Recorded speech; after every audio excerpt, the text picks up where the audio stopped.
Perkenalkan, kami dari kelompok 7. Di sini kami akan menjawab beberapa pertanyaan yang telah diberikan kepada kelompok kami. Sebelumnya, perkenalkan, nama saya Bernadette Clarita Toakua dengan NPM 2021 3212 2086. Di sini saya akan menjawab pertanyaan nomor 1. Mengapa beberapa perusahaan multinasional lebih memilih untuk memasuki pasar tertentu melalui kantor penghubung terlebih dahulu? Alasannya karena kantor penghubung adalah alat yang efektif bagi perusahaan multinasional untuk memasuki pasar baru secara bertahap dan minim risiko. Dengan mengumpulkan informasi pasar, membangun jaringan, dan menguji produk, perusahaan dapat membuat keputusan yang lebih baik mengenai investasi jangka panjang di pasar tersebut. Sekian dan terima kasih. Baik, di sini saya akan menjawab pertanyaan tentang apa kelemahan dari proporsi kepemilikan 50-50 pada usaha patungan atau joint venture. Kelemahan proporsi kepemilikan 50-50 dalam usaha patungan yaitu joint venture meliputi yang pertama ada kebuntuan keputusan. Hak suara setara dapat menyebabkan deadlock jika terjadi ketidaksepakatan.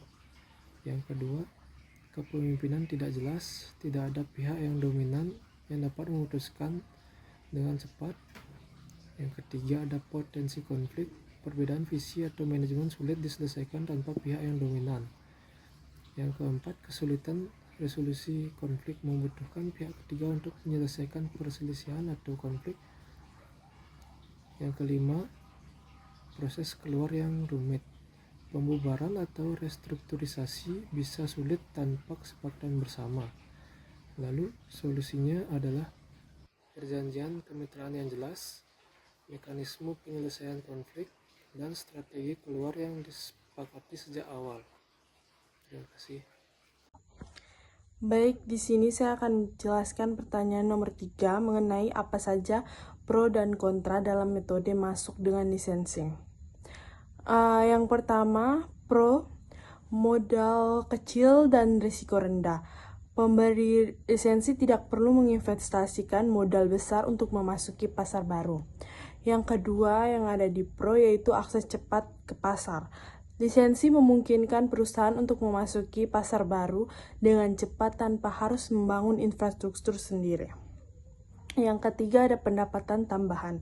Royalti yang diterima dari penerima lisensi merupakan sumber pendapatan tambahan bagi pemberi lisensi, seringkali dari aset yang mungkin tidak dimanfaatkan sepenuhnya di pasar domestik. Yang keempat ada memanfaatkan kekayaan intelektual. Lisensi memungkinkan perusahaan untuk memonetisasi kekayaan intelektualnya tanpa harus terlibat langsung dalam operasional di pasar asing. Yang berikutnya ada mengatasi hambatan perdagangan.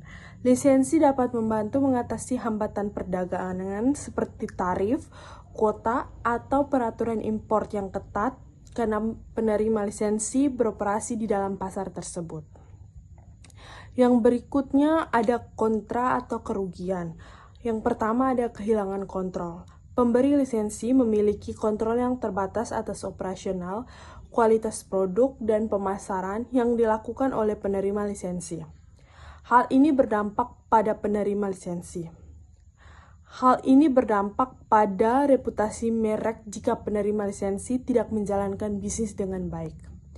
Yang kedua ada potensi munculnya pesaing. Penerima lisensi dapat memperoleh pengetahuan dan keahlian dari teknologi atau merek yang dilisensikan dan berpotensi menjadi pesaing di masa depan, baik setelah masa lisensi berakhir atau di pasar lain. Yang berikut ada ketergantungan pada penerima lisensi. Keberhasilan pemberi lisensi di pasar baru sangat bergantung pada kinerja penerima lisensi. Yang berikut kesulitan dalam penegakan kontrak. Menegakkan kontrak lisensi lintas batas dapat rumit dan mahal, terutama jika terjadi perselisihan dengan penerima lisensi. Yang berikut ada berbagi keuntungan. Keuntungan diperoleh dari pasar baru harus dibagi dengan penerima lisensi melalui pembayaran royalti, yang berarti pemberi lisensi tidak menerima seluruh potensi keuntungan. Yang terakhir ada potensi kebocoran teknologi atau rahasia dagang. Risiko kebocoran teknologi atau rahasia dagang kepada penerima lisensi atau pihak ketiga selalu ada, meskipun diatur dalam kontrak. Baik, sekian dan terima kasih. Baik, saya akan menjawab pertanyaan, yaitu apa kelebihan dan kelemahan operasi greenfield dibandingkan dengan akuisisi.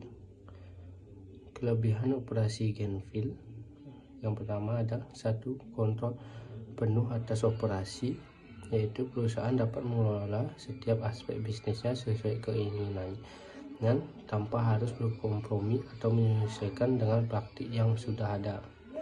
Yang kedua, kebebasan dalam membangun budaya dan proses bisnis.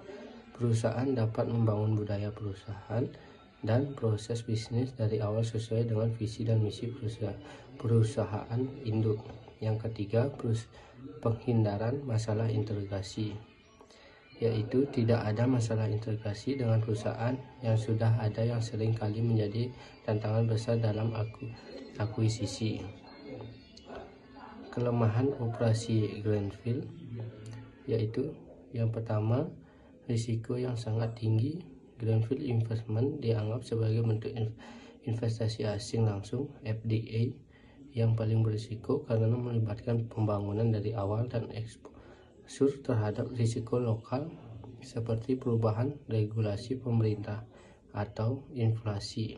Yang kedua, biaya awal yang sangat tinggi. Membangun infrastruktur dari awal memerlukan investasi awal yang sangat besar, termasuk biaya untuk tanah, bangunan, dan peralatan. Yang ketiga, waktu dan yang dibutuhkan lebih lama, yaitu proses pembangunan dari awal memerlukan waktu yang lebih lama dibandingkan dengan akuisisi yang dapat memperlambat masuknya ke pasar. Dan ini kelebihan akuisisi. Waktu masuk pasar yang lebih cepat. Akuisisi memungkinkan perusahaan untuk segera memasuki pasar tanpa harus menunggu pembangunan infrastruktur baru. Yang kedua, biaya yang lebih rendah. Mengakuisisi perusahaan yang sudah ada seringkali lebih murah daripada membangun dari awal karena infrastruktur dan aset sudah ada. Yang ketiga, akses ke sumber daya dan tenaga kerja yang sudah ada. Perusahaan dapat langsung mengakses sumber daya dan tenaga kerja yang sudah ada, yang dapat mengurangi biaya dan waktu pelatihan. Kelemahan akuisisi, yaitu pertama, masalah integrasi. Mengintegrasikan dua perusahaan yang berbeda seringkali menjadi tantangan besar, termasuk perbedaan budaya perusahaan, proses bisnis, dan sistem teknologi informasi. Yang kedua, regulasi yang menghambat. Regulasi internasional yang ketat dapat menghambat proses akuisisi, termasuk persetujuan yang memakan waktu lama dan persyaratan dispensasi yang rumit. Yang ketiga, biaya tersembunyi. Ada kemungkinan biaya tersembunyi yang tidak terlihat selama proses akuisisi seperti biaya restrukturisasi dan penyesuaian sistem. Baik, terima kasih. Perkenalkan, nama saya Srimiyanti Warubu, NPM 2021 3212 2018. Di sini saya akan menjawab pertanyaan nomor 5, yaitu mekanisme apa yang dapat digunakan perusahaan untuk melindungi diri mereka sendiri dari hubungan kemitraan yang berakhir buruk. Ada beberapa cara yang dapat digunakan oleh perusahaan, yaitu yang pertama, menyusun kontrak yang jelas. Perjanjian kemitraan harus mencakup aturan yang tegas mengenai hak, tanggung jawab, pembagian keuntungan, serta cara mengakhiri hubungan jika diperlukan. Yang kedua, menyusun rencana keluar. Perusahaan menyertakan mekanisme untuk keluar dari kemitraan seperti aturan pembelian dan penjualan saham oleh salah satu pihak jika hubungan berakhir.